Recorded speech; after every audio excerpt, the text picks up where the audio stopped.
The call for a council of war. Little Prince waits for Manoa to speak. The Creek Nation has a visitor. He comes from the great Shawnee nations to the north. His name, Tecumseh.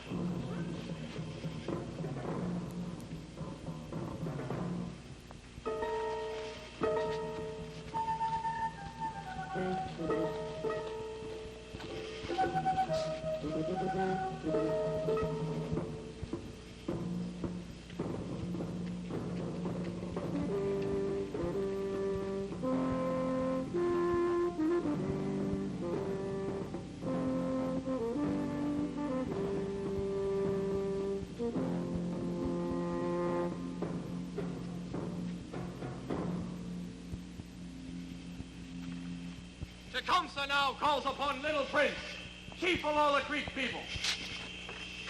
The medicine man of the Great Spirit looks into the future. He can foretell the fire in the sky, the trembling of the earth. Under the spring moon, he hears the wind speaking in the forest, the voices of the bear and the wolf. To the Creek people, he brings the message of the Great Spirit. The Creek people worship a Christian God. The Creeks worship the same gods as the great Shawanoe. Tecumseh smells white blood. William McIntosh is chief of Coweta town. He had a Scottish father, a Creek mother. That man is half white. Let Tecumseh tell his message. 50 years ago, the British drew a line from the Great Lakes to the Gulf of Mexico. The King of England would not allow the white Americans to cross that line. When the war came in 1776, the Americans tricked the British.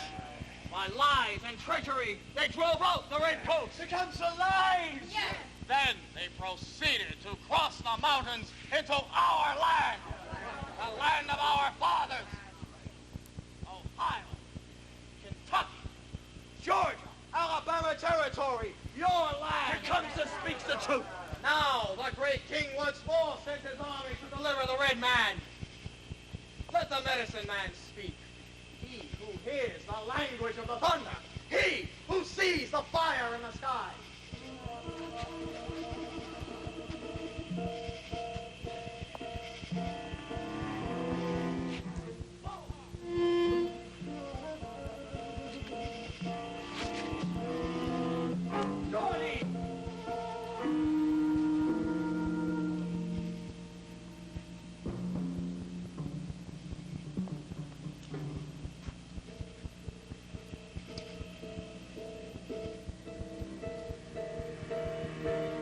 Cherokee!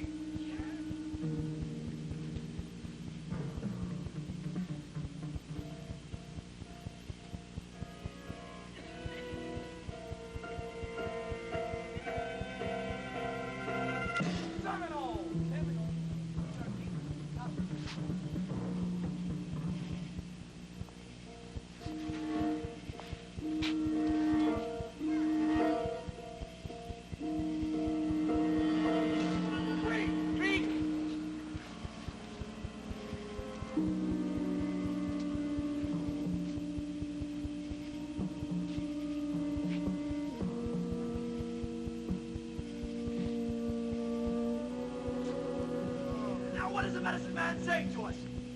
What does Tecumseh mean? One red stick by itself can be broken. But if all the red sticks will stand together, no white man can break us again. Turn your beautiful forest into bare fields. He will muddy your rivers. He will make you into slaves. Tecumseh said, throw away your plows and spinning wheels. Destroy your livestock. Live like red men.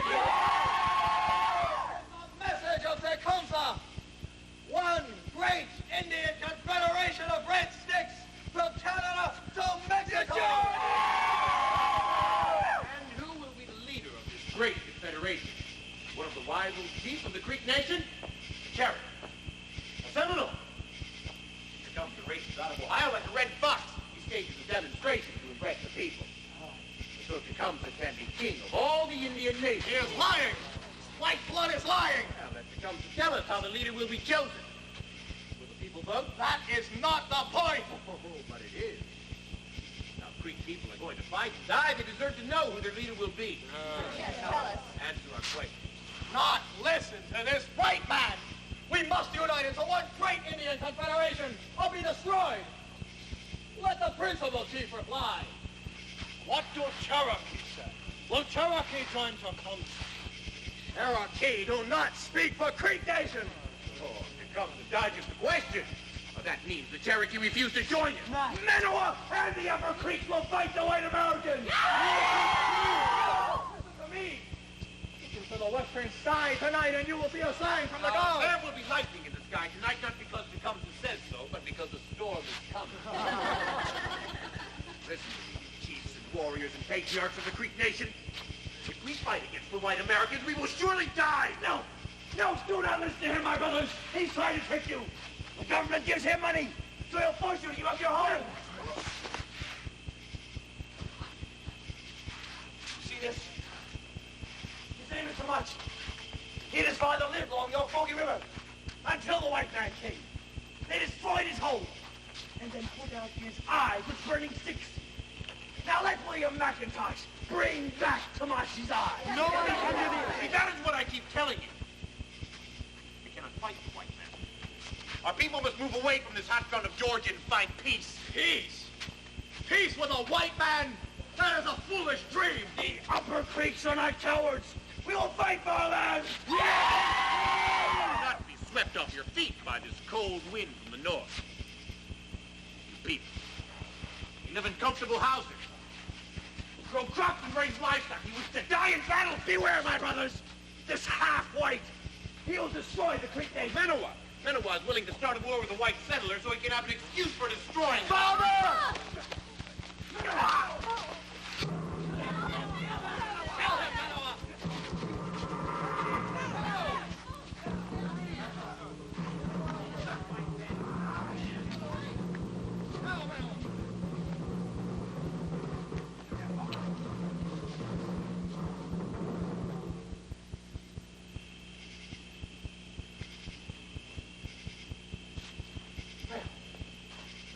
Great leader. Let him think. The British cannot take this country. How do you know? What can they do? Land great armies? Drag their cannon 500 miles across the mountains? No! This is our land! This was the hunting ground of our fathers!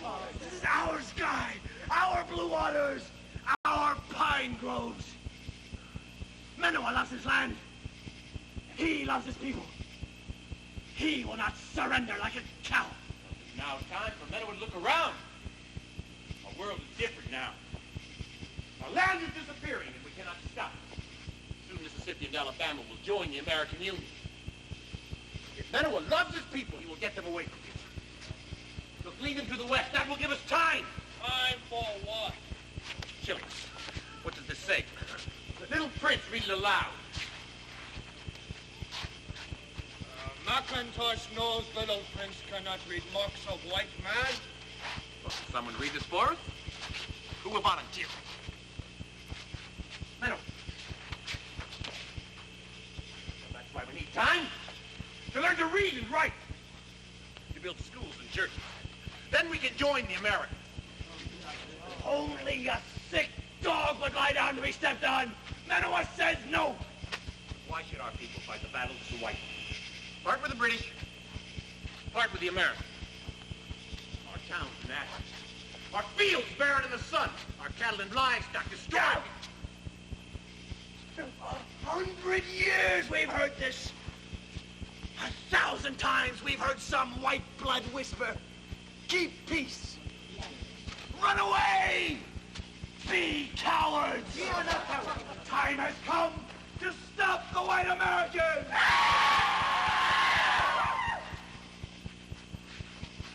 Once all of Georgia was out. Now we your post westward to these towns along the Alabama. The McIntosh Trail leads only to the sunset. Perhaps Manaway is right. White man has always brought death to our... No. The white man has brought farms and schools, churches and livestock and log houses. But we must become Americans. If we fight for the Americans, you know how they will thank us for it. They will come and take more land. Yes. Oh, your land. You know this, William McIntosh. Whichever side we choose, We're lost. One great Indian confederation from Canada to Mexico. Who will stand with Tecumseh and the Great Charter?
In the middle of the rock places, in the gray dens of the wolf and the bear, my soul listens.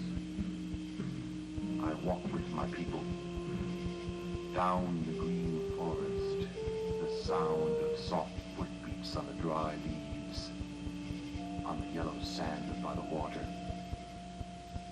We are all brothers, O people of the rock places.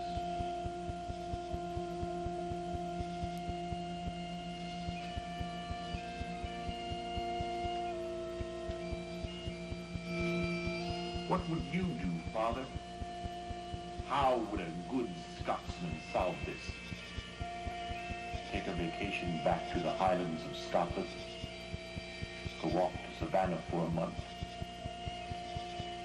Would you resign as chief of Cowichan Town and walk away from everything?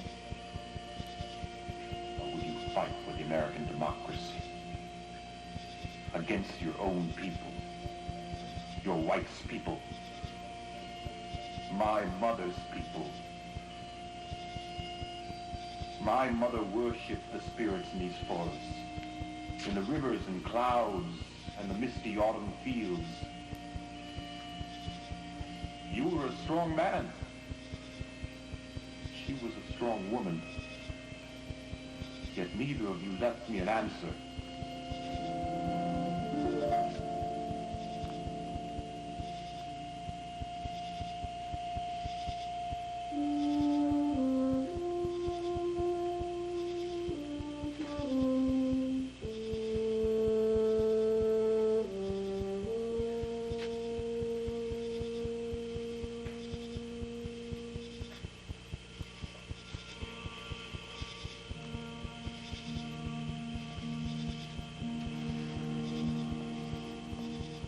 My father, William McIntosh, was chief of Town, near what is now Columbus, Georgia.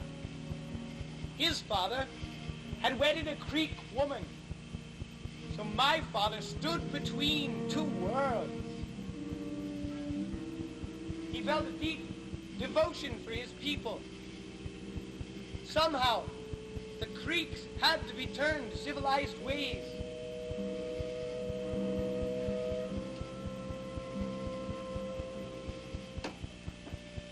In the fields of West Georgia, here, along Line Creek, on this very ground which you are now sitting on, the people of the lower Creek towns tilled the soil and scratched out a bare existence trying to live like white farmers. The women tended the garden, and the men hunted wild game and fish. Some had learned to plant big fields. Others worked at odd jobs for white fur traders. Others became drunken and useless on the liquor of a white man. Crossed in the Alabama territory, the more primitive Upper Creek smoldered in angry resentment against the white man. The bursting white frontier cried out for more and more land. Creek nation stood in the way. Well. You're all by yourself, little red wing. Now, players, we ain't gonna take a count for none of your shenanigans. Let's just tie her up and get out of here. Nail that notice up on the door. Oh, but see, she's just right for picking. What's your hurry?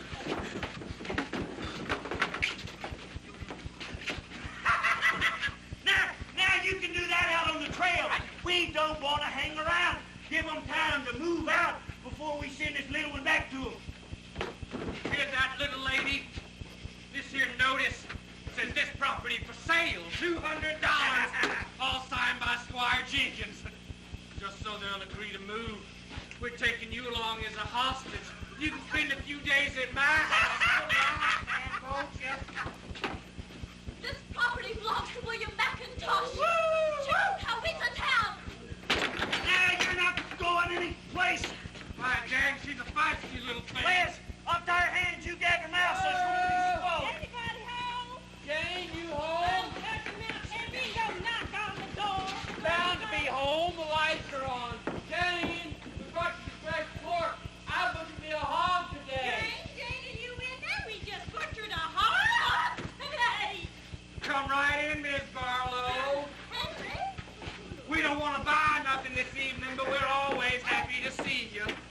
What makes you scalawags say you can tangle with William McIntosh? Yes, sir. What makes you scalawags think you can tangle with William McIntosh? You're pretty sweet on these critters, ain't you, Henry? They're my friends. I'm the minister. We trade fair and square. Yes, sir. We trade fair and square. You're honest and decent. Honest and decent. Too bad you can't be a little more like Yes, sir. It's just too bad that you can't be a little more Will nice. you just shut up?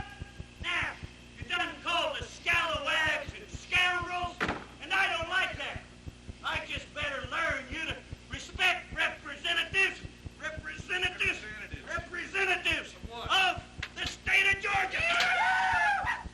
when do you ever do anything with a gang of land-grabbing thieves in Savannah? We got connections, Henry, and you done made a big mistake. I'll cover them, see, you go to work.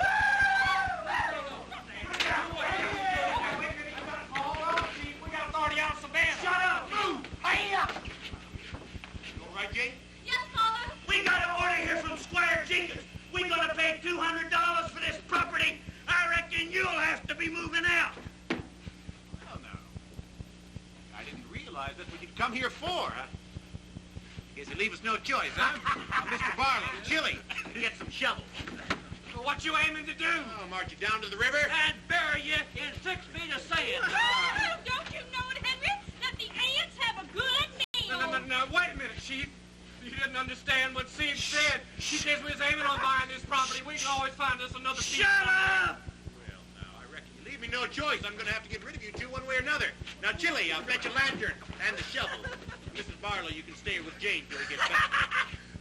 Players is right. We We don't need this particular piece of property. There's plenty more. Yes, Father, these men came here to buy property. No, I see they've got a pouch of money. Oh, we don't mind selling property at a fair price. 1,000, 200, 1,200, no, well, that'll buy you about an acre of swampland back there on the far side. You need more money if you want this front property. It's 2,000 an acre. You can't get away with this! Oh, shut up. Look. I'm not going to kill you. Because I know who you are. And I know who you're hired by. You see, I need you in court. Now, both of you. You go out that door about 1 mile, and you'll find your horses tied up. You come back here again, I will kill you. No preliminaries. No questions. I'll kill you on sight. Now get out of here! Thank you, Henry. I'm glad you happened to come by. You didn't need us. Anyway, I wanted you to have some fresh pork. I butchered me a hog today. Yes, sir, we just butchered a hog this morning. Thank you, Mildred. That's mighty nice of you. We're truly grateful. There's going to be a lot more trouble, though, and you know it. Creeks will be moving out of here. A lot of folks will be moving right along with them. We prefer to live with decent Well, people. thank you, Henry. Thank you. Now, come along now, Millie. We got a fur piece yet to go. Well, God bless you, Henry. You be careful now, all right? Same to you, then. And those scallywags come back here just holler up the hill to us. Good night. Good night.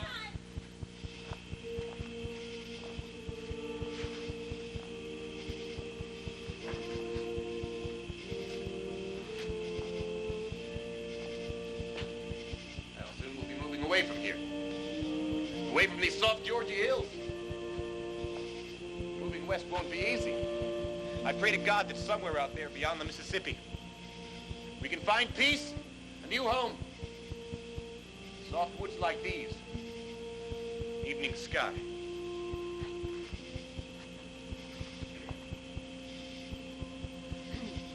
My great-grandfather came from Scotland. He had a son, William, and a daughter, Catherine. William married a Creek woman, Snoia Hennahaw, of the Clan of the Wind, and sired my father. Catherine married a Savannah lawyer named George Troop. Their son was George Michael Troop, cousin of my father. George Michael attended Princeton University and then came back to Georgia to practice law. By 1812, he was in the United States House of Representatives. His relationship with my half-Indian father is one of the strange stories of Georgia history.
Well, what do you gentlemen think about all this political hubbub in Washington? It will make no difference what President Madison says. After that banner headline last week, the guy is... Henry Clay favors war with Great Britain. That's not precisely what I said, George Troop, and you know it. The Speaker of the House should not be publicly misquoted. Well, why should the Speaker of the House be different from anyone else? At any rate, they should get some action out of the White House. Isn't that what we want, Mr. Calhoun? Indeed it is. President Madison sits in his office in regal splendor, refusing to listen to the Congress. Well, now let's see him squirm. I'll say one thing for you, George Troop. There's no mistaking where you stand on the issue. Well, for one thing, I favor military preparedness. Neither Great Britain nor anyone else must be allowed to threaten the American nation. Real threat seems to be right here at home. You mean the Indians? I was thinking of those 400 people that were massacred last week at Fort Mims. Whatever persuaded those foolish priests to commit such an outrage? Helpless villagers went to the fort for protection from a brutally murder. I say the Indian must be taught a real lesson. You're right. General Jackson's already on the mark. Good. Somehow this seems all wrong. Can this be our answer to the Indian question, to wage war and finally exterminate every tribe? Mr. Clay, they seem to understand one thing. Brute force. But this was their land first. Well, there must be a better solution. Not all Indians are hostile. Quite true. Most of them are willing to sell their land and move west of the Mississippi. The government needs to act. But of course, the present administration cannot see the urgency. In fact, the present administration doesn't see much of anything. Gentlemen, not dancing, and boring the lovely Helen Winwood with your political mishmash. Mother, we simply came out here to discuss, well, why did you? I wanted to admire your lovely garden, Mrs. Troop. No wonder George Troop is so lazy. No man could work with such luxury as this. You know, it takes an awful lot to make a South Carolinian jealous. Thank you, sir. Spoken like a true gentleman. Thanks.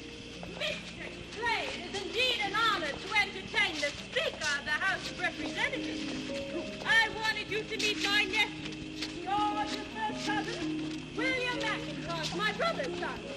One day he will be chief of all the lower creeks. Yes, but as of now, he's simply a village chief. Every town has one. And you, George, are a member of the United States House of Representatives. Here I am trying to legislate the Creek out of war while you're trying to legislate the United States into war. But, Mr. McIntosh, the Creek have no need to go to war. The Creek have been totally rejected in the life of this state. Well, I can't help but respond to human injustice anywhere. Red, or white. Well, you always play for sympathy using the color line, don't you, Will? I am never allowed to forget it. Not all white men are alike, Mr. McIntosh. Neither are all red men, Mr. Clay. I assure you, the federal government intends that justice be done. Sincerely hope so. Nevertheless, in 1802, the state of Georgia signed a treaty with the United States government guaranteeing that all Indians be moved out of Georgia. Yes, that treaty would have a great deal more moral validity had someone taken the time to tell the Indians about it.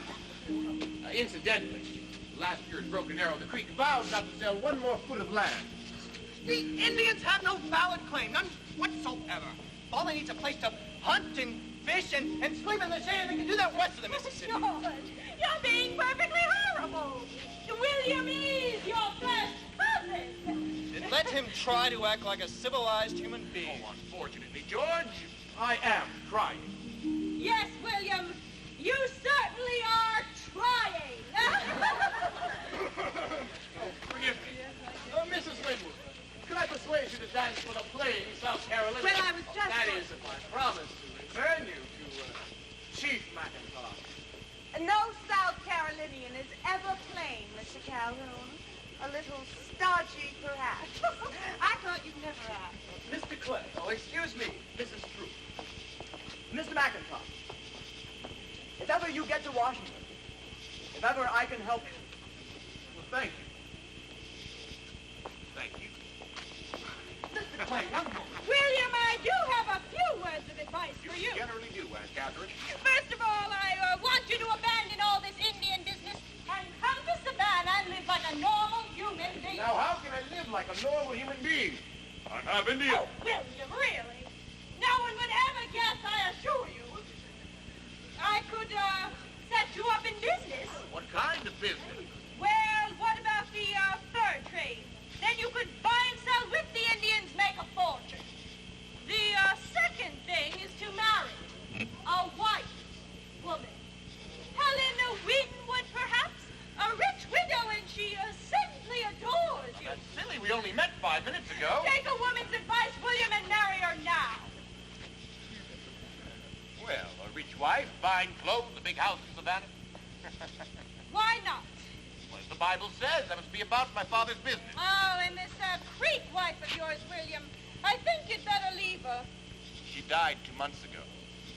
I am sorry. But eventually the Indians must move out of Georgia. You know that. Yes, but first we have to settle this war, Aunt Well, Catherine. don't crucify yourself. If you must do some noble thing, well, take them to a new place in the Western Territory, then down Alabama, Mississippi. Well, I wish it were as easy as you make it sound. Then leave them. Forget them. They look to me. They are my very life. Well, I must help them grow into a white world. William, that cannot be. Don't you see it cannot be? Both sides will hate you for trying.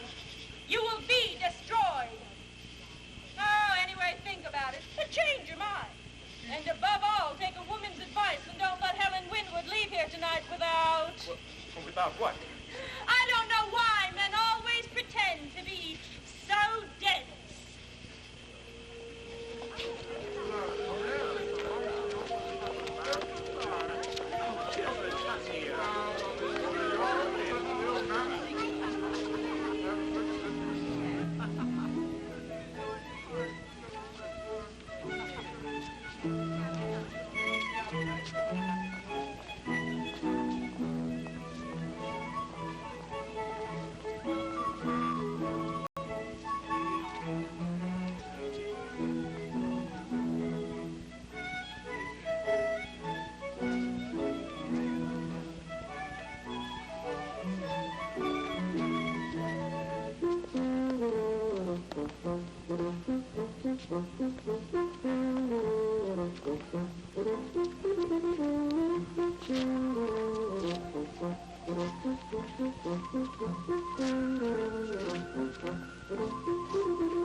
You said you couldn't dance. You make it seem so easy. What do you do out there on the frontier, Mr. McIntosh? Well, I'm a trader.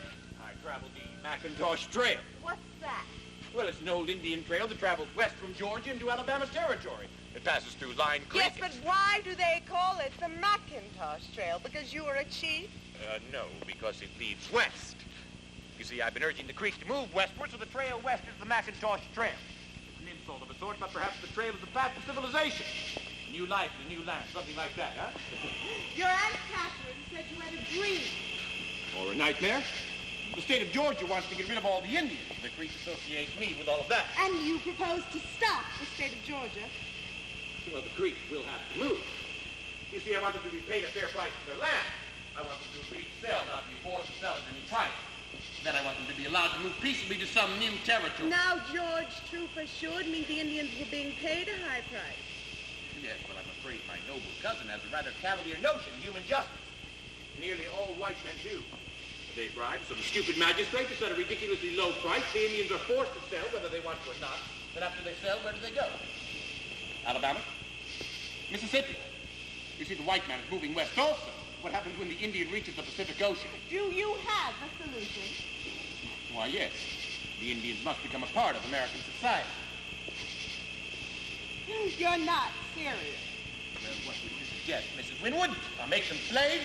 Slaughter them? But they are inferior beings. Surely you're not suggesting that the white men and the Indians... You go on, Mrs. Winwood. Well, I hadn't thought of you as one of them. But I am one of them. Well, are you proud of it? I'm not ashamed of it. Obviously. Well, you will excuse me, Mr. McIntosh. I seem to have left my fan. Well, perhaps I can help you find it. That won't be at all necessary.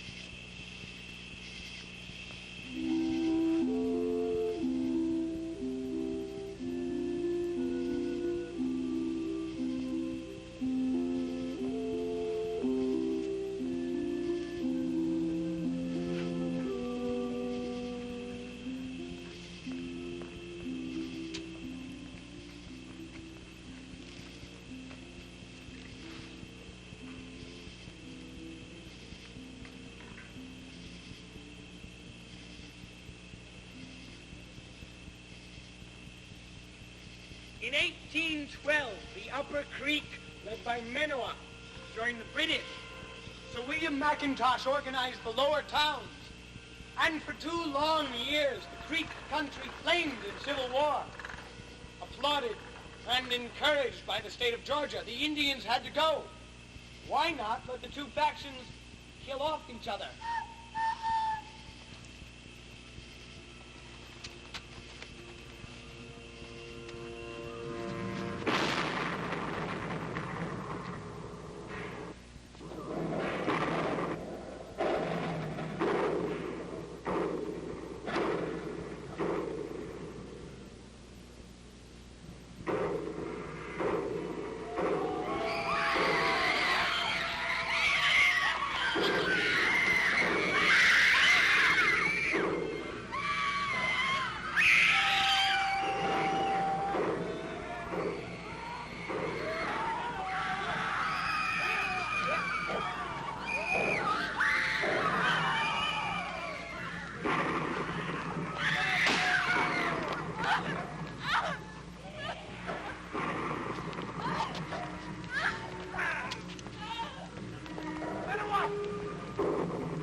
You are Creek people.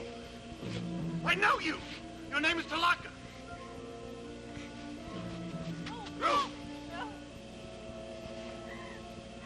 How did you get out of that stockade alive? We needed a swamp down the river.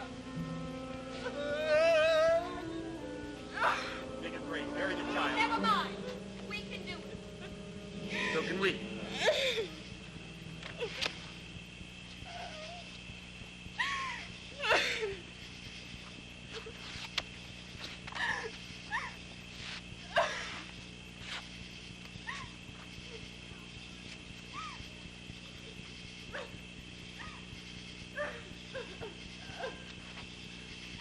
sided with the British.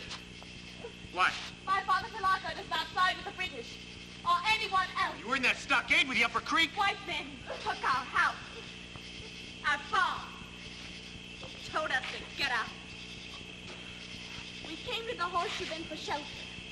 Did you ask your chief to speak to the magistrate? The Georgia magistrate said get out. Go to Alabama. So you came to Horseshoe Bend for shelter. You got caught in the battle. Now what? We have no choice. We move on toward the west. Major McIntosh, General Andrew Jackson wants to see you. What for? The battle is over. We've done our part. He wants to thank you for helping the American cause, and he wants to give you a decoration for gallantry in action. Without your Creek warriors, we couldn't have made it. So, you are Chief McIntosh, who joins the White Americans. Men of one, William McGillivray joined the British. Why did you fight your own people? So the Americans will be indebted to us? Enough to make us a bargain? A bargain? With the White Americans? We have no choice but to join them. They're stronger than we are. But you have a sharp tongue.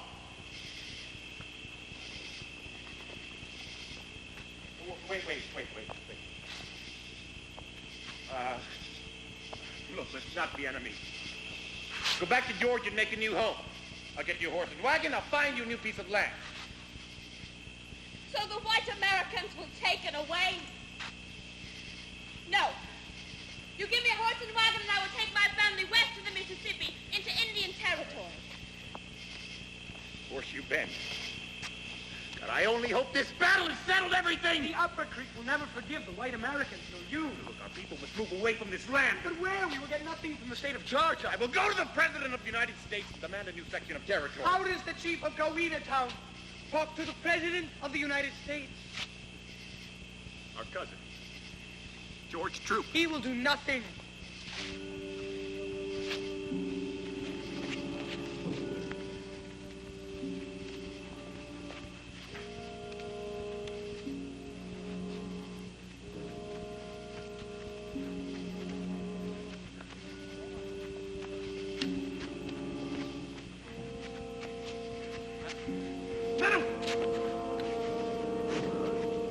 So this is what men were gained by following Tecumseh. Where are you taking these men? U.S. military prison in Savannah. Why? General said get rid of them. No other place around. Horseshoe Bend was a battle between Indians. They're not federal prisoners. Turn them loose. What's General Jackson going to say? Take care of that later. Now turn them loose and get me a horse and wagon.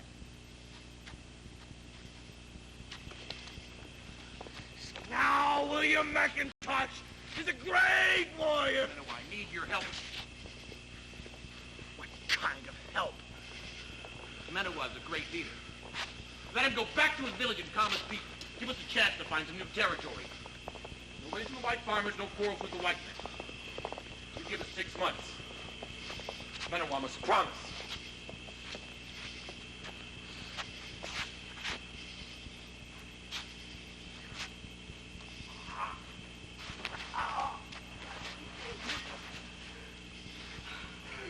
Years ago, the Creek people swore never again to give up one more foot of land. Swear not to let the sun come up, but it comes up anyway.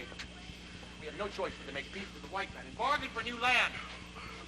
Whoever betrays the Creek people will die. You, William McIntosh. The eyes of the Creek people are watching. Waiting. All right. All I ask is that Menawa keep peace. The horse and wagon is waiting, sir. That is the Creek chief. Give me that wagon. Take him to my house. Give him food and white man's medicine. This is Menawa, your enemy. He will kill you. He's the Creek chief. Put him in the wagon. Why not? Why not let him die? If he dies, so do you. All of you.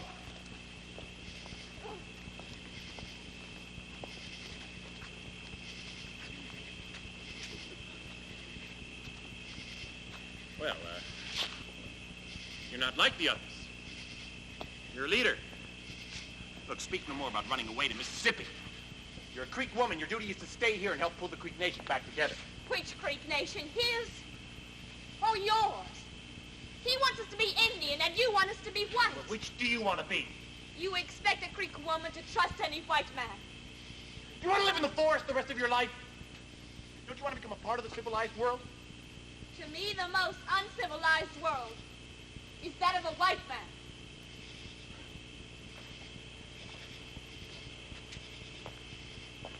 Hasn't this bloody battle taught you anything? The Creek Nation cannot hold back a flood of white settlers. Instead of killing off each other, we could sell this land for a good price and move west. But the Upper Creek men that you put in the wagon, he says they will not sell one foot of land. Anyone who does will be shot. So what do we do? Stand here and die? What can I possibly do about it? I said you did like a Creek woman. You urge our people to unite. Sell this land and move west.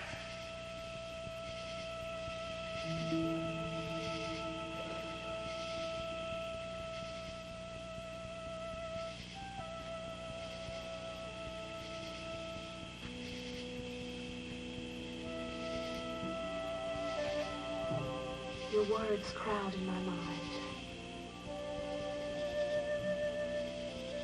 Your face waits over there beyond me, in the edge of the yellow loneliness. Wherever I turn, there you are. I feel like a pale bird in the mist.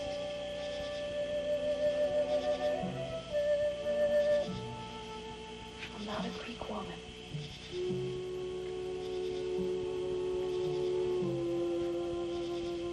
I'm a lost child.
The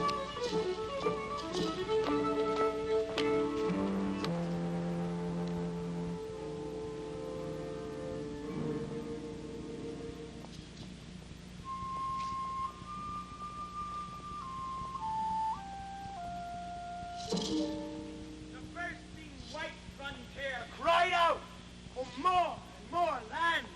The War of the Red Sticks left the Creek country in ruin. Some Indians joined the Cherokee to the north of the Choctaw in the far distant Mississippi Territory. Most Indians went south to join the Seminole in the Spanish territory of Florida.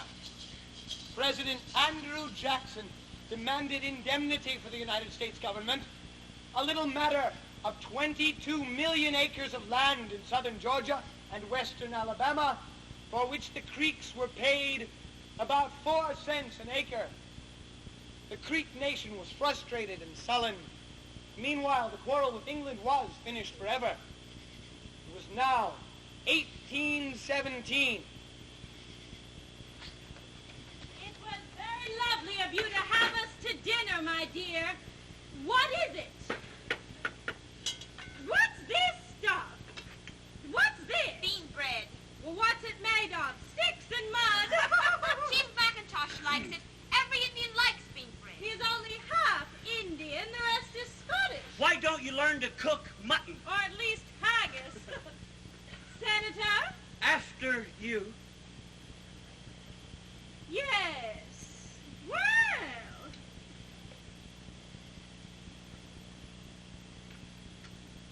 Are you trying to poison me? It's only turnip greens. Turnip greens mixed with axle grease?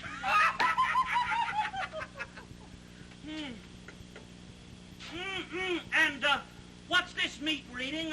These little chunks and this soupy stuff? Possum. Possum? Excuse me, ladies, I'll be right back. Susanna, that is your name.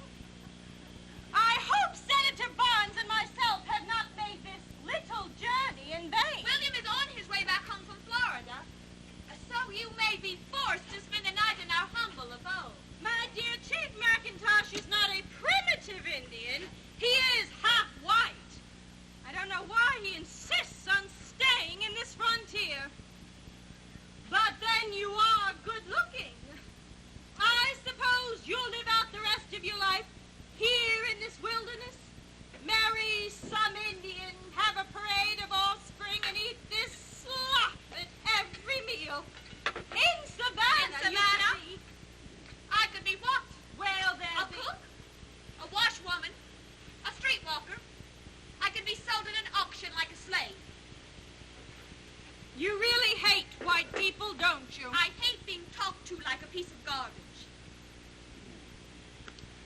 You interest me, child. You're not like other Indians. Have you been to school? Cherokee school at New Echota. You mean you can actually read and write? I can speak Creek, Cherokee, Seminole, and I can read and write English, French, and Spanish. And I can cook buffalo chips. How lovely. Susanna. William. Well, Aunt Catherine, what on earth is this? Well, I wanted you to meet Senator Robert Barnes. Well, how do you do, Senator? So, you rode 100 miles into the wilderness just for this, huh? Well, William, What's this all about? The McIntosh Trail, sir. This Indian situation. We have direct information that the Upper Creek intend to kill you. William, why do they hate you so? Well, they think I'm on the side of the white man, tricking them out of their land. But the court record clearly indicates that you have forced the land speculators to pay very high prices. Very high prices. Don't they know that? William, the only whites here on the frontier are scalawags, land speculators, and thieves. In Savannah, you have friends. Well, all of George Troop's friends are your friends, too. You are my nephew. You must come with us. Sir, in heaven's name, give up this deadly game before it's too late. Look, it's no game. Our people must be allowed to move away from here. But where? Well, that's the problem. And there's only one man who can help me solve it. The president. Good heavens, William, the president? Mr. McIntosh, If you really believe he can help you, I'll set it up for you to see him. Thank you. Thank you very much, sir. You will do that. I will. Thank you very much, Senator Barnes. This is my son, Chili. We've just returned from Florida from fighting the Seminole. General Andrew Jackson appointed my father Brigadier General in the United States Army. That's wonderful.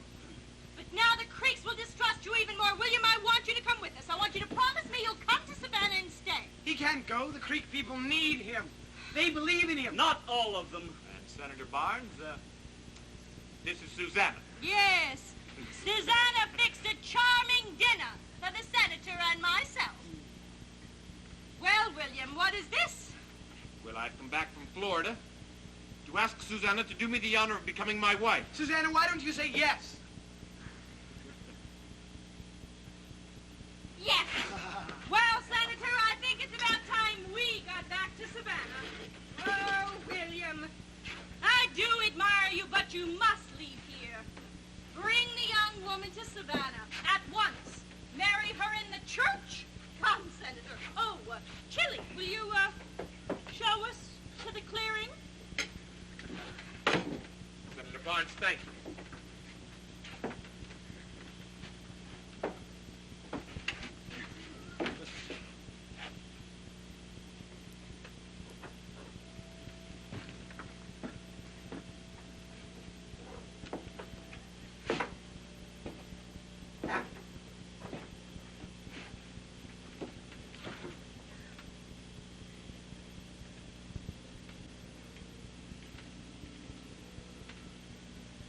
William. They are right.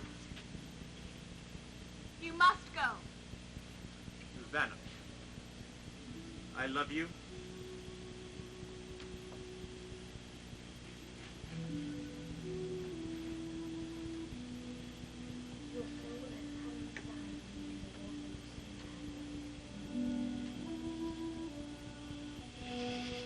You are the blue wind, placing its hand on my forehead.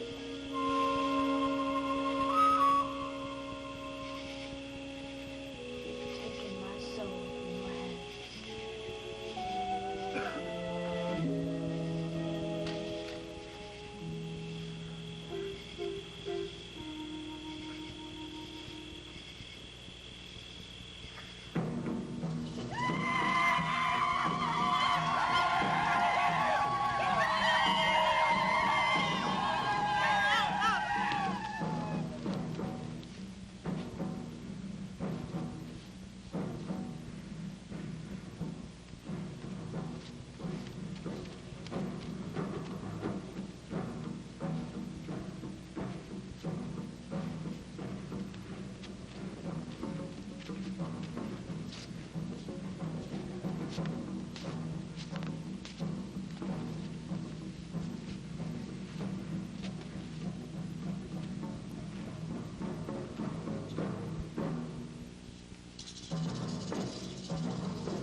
And solemn reflection, we have decided to go the way of the Cherokee and not sell one more foot of land. No man shall own land separately. The land shall remain in common. Our people, and also our great chiefs, must abide by this law. If any person breaks this law, he shall be put to death. The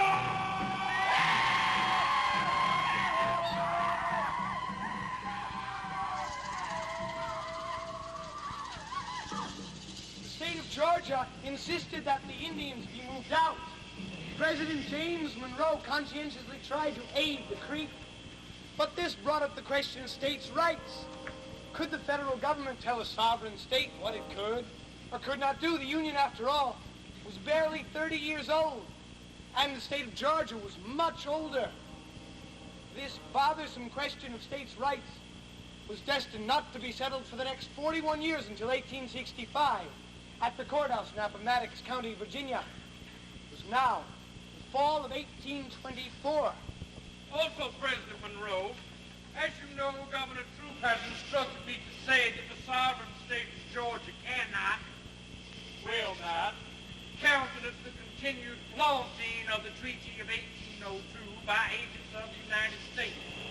He says, and I quote, "The absolute denial of our rights is a subject of mortification and regret." The Treaty of 1802 is very clear, Congressman.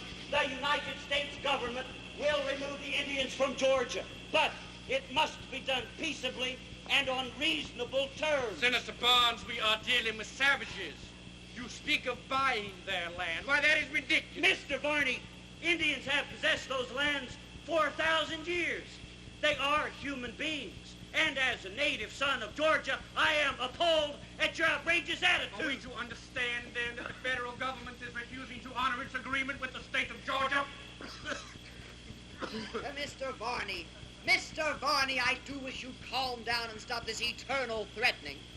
Our conference here today has one specific purpose: to discuss with William McIntosh the possibility of buying Creek land. But why McIntosh? He's only a minor figure, a village chief. Mr. President, William McIntosh is one of the responsible leaders of the Creek Nation.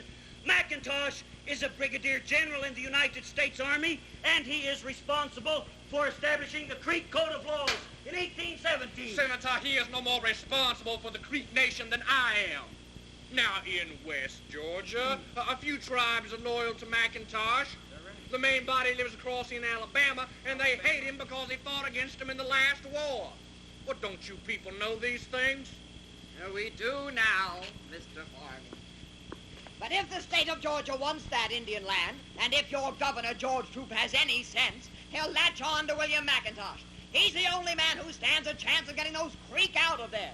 That is, unless, of course, you march in with troops and massacre the whole population. That is precisely what we have in mind, Mr. President. You do, and you will find yourselves face to face with the United States Army. It is my understanding, sir, that the Georgia militia is quite ready and prepared for such an encounter. And I am reasonably certain, sir, that the United States Army also is ready and prepared. Well, gentlemen, your president is extremely happy that everyone is so ready and prepared. It's a shame we're not at war. Oh, Mr. McIntosh, we've been waiting for you. You are welcome. Mr. President, for this chance to speak, we are very much indebted. And I present my wife, Susanna. Charmed, Mrs. McIntosh. Mr. President. Susanna, dear, I'd like you to meet Congressman Clayton Varney of Georgia. Well, which one of your wives is this, Chief McIntosh? Of course, you do remember Senator Barnes? Yes, of course, Senator Barnes. And I want to thank you personally for keeping your promise. It was my pleasure. Won't you be seated, Mrs. McIntosh? And remember, we're expecting both of you for dinner this evening. I had not forgotten. Thank you, Mr. President. The subject for discussion, Mr. McIntosh, must be more than familiar to you. The removal of the creek from Georgia. Yes, well, Mr. President, I'm afraid there are not many creek left to remove. Over the years, since 1780, the creek have continued to move westward. Well, right now, we are at the Flint River, almost into Alabama. Yes, and for all your land, you have been well paid, Chief McIntosh. Yes, but for some well-known reason, hardly any of the money gets delivered. Why not? Claims. All kinds of odd claims. You see, they keep popping up every time creek land is sold. You see, an Indian cannot testify in court, and if he is taken to court, the cases are heard far away from his home. The claims are paid, and by the time renegade whites get through, there's hardly any money left. Claims for what? Well, perhaps Mr. Varney could help us with that. 1 year ago, he collected $30,000 from 10 families along the Flint River. That's a lie. Careful, Mr. Varney. This is a matter of court record. Well, Mr. Varney. I was paid some damages. Tell the President of the United States how you were damaged by these hundreds of Indians who had ever laid eyes on you. Tell us how you were damaged. What has that to do with this conference? The Creek Indians picked pecans off those trees that they had owned for 1,000 years. Yes, but you had a deed stated back, Mr. Varney, to show that you owned the trees during the pecan season. $30,000 in claim for pecans. One Indian, with my help, filed protest. He is still in jail. In jail for filing a protest. Yes, that $30,000 must have been very useful in getting you reelected. It was put in a certain bank where your campaign funds were kept. All right. What are you after? McIntosh, what do you want? Well, I want the hide of every land grab and swindler in Georgia. Well, I ought to tell the president. Well, file claims against the Indians neglected a small fortune. I apologize, Mr. President. You have nothing to apologize for. Mr. Varney, this is monstrous. I'm shocked. Look, Mr. President, the Creek were swindled into backing the British. After the war, they were broken and dispirited. All their money and land into liquor and degradation. Year after year, more deceitful treaties like the one in 1821 at Indian Springs. But there is only one answer. A new home farther west. Tell us where, Mr. President. Give us the land and help us move our people. The Cherokee have been given land in the Indian Territory west of the Mississippi. That's right, Mr. President. A few of them have moved. Now look, their nation is divided like ours. They're now persuading the Upper Creek towns not to move.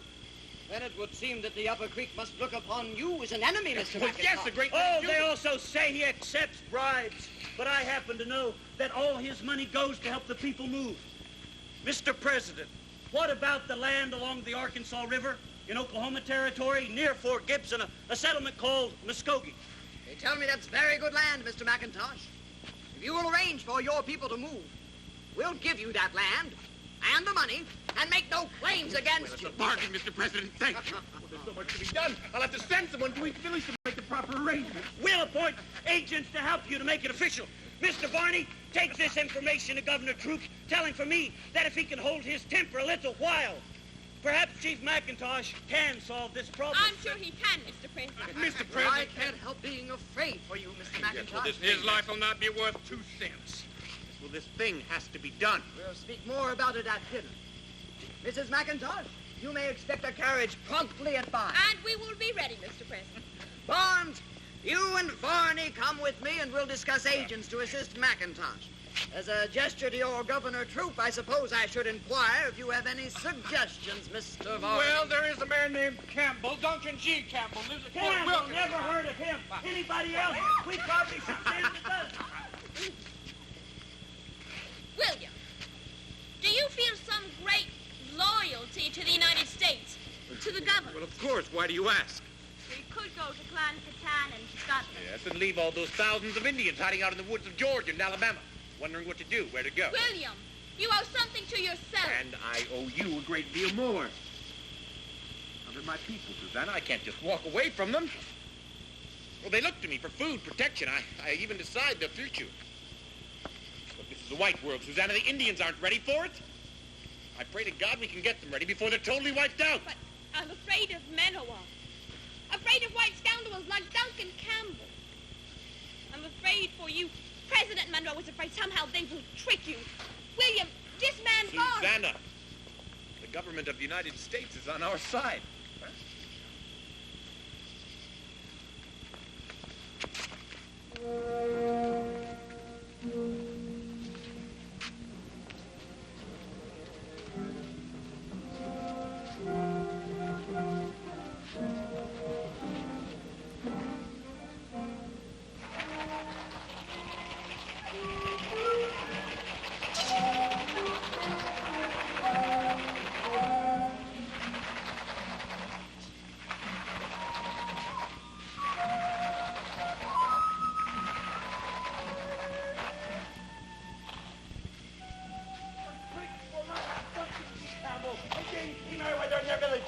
But we represent the United States government. They must go. Well, we'll have to report this to Washington. They have come for an answer. Manawa speaks for all the Creek people. The answer is no.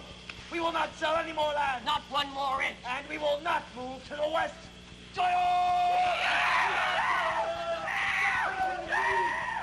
This is what my father says to you. If we sell our land now, we will have money.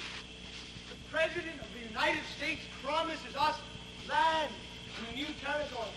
But if we resist, we fight the white Americans, we will get nothing. The Georgia militia is waiting for a chance to drive us out. I beg you to listen while there is still time. Let us take a good price and move to the west. Now, these are exactly the same words as Duncan G. Campbell. And he is the United States agent. Now, they promise us.